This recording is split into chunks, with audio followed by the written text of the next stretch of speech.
நமக்கு கல்யாணம் இப்போ ஆரம்பிக்குது. கல்யாணம்னா என்ன பண்ணுவோம்? அதுக்கு என்னென்ன பண்ணுவோமோ அதில் ஆண்டாள் கல்யாணத்துடைய முதல் மாப்பிள்ளை அழைப்பு நம்ம இப்போ பண்ண போகிறோம்.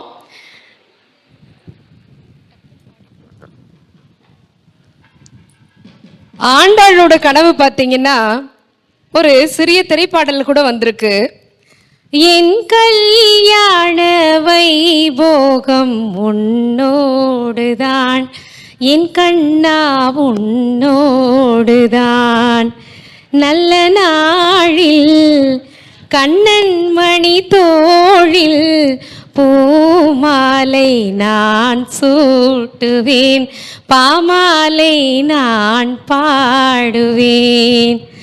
என் கல்யாண வைபோகம் உன்னோடுதான், என் கண்ணா உன்னோடுதான் என்ற வகையிலே சீரோடும் சிறப்போடும் இந்த நிகழ்வானது நடந்து கொண்டிருக்கிறது.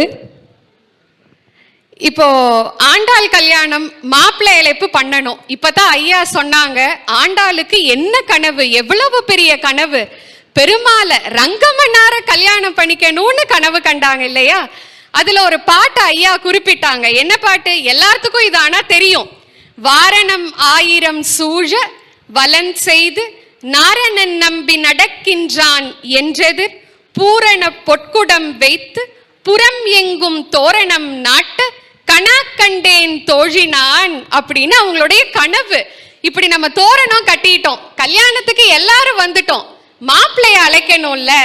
ரங்கமன்னார் சார்பாகவும் நம்மளுடைய நிர்வாகிகளுடைய சார்பாக என்ன பண்ணியிருக்காங்கன்னா, ரங்கமன்னார் மாப்பிள்ளை வீட்டு சார்பா சீர்தட்டெல்லாம் எடுத்துட்டு திருச்சியிலேருந்து ரங்கமன்னாரையும் கூட்டிட்டு நம்ம வீரராகவ பெருமாளுக்கு போய் அவரையும் கூட்டிட்டு சீர்தட்டங்களோட ரங்கமன்னார் ரெடியா வாசல்ல நிக்கிறாரு.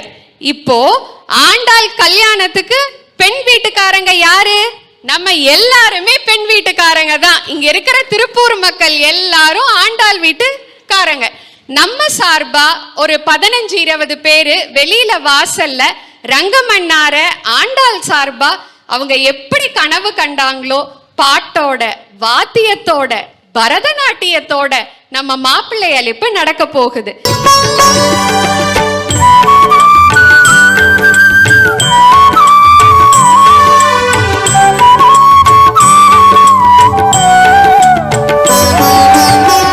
வாரணமாயிரம் சூழவலம் செய்து நாரணனம் நடக்கின்றான் என்றே பூரண போர்க்குடம் வைத்து புறம் எங்கும் தோரணம் நாட்டகனா கண்டேன் தோழினான்.